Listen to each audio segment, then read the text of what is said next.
மீண்டும் மோடி மீண்டும் மோடின்றார். யாரு? அண்ணாமலை. நாங்கள் என்ன சொல்றோம்?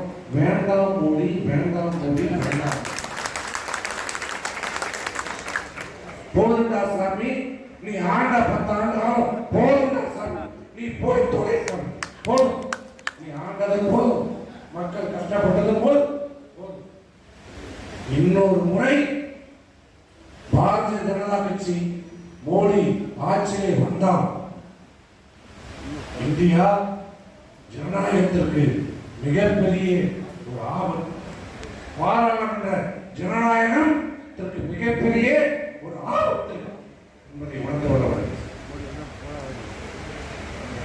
தனிமைந்த சுதந்திரத்திற்கு மிகப்பெரிய ஆபத்து. இப்பயே யாரும் கூறி பண்ண முடியாது. பாரதிய ஜனதாக்கு எதிர்ப்பு இருந்தால் உன் மீது இடி, சிபிஐ, ஐடி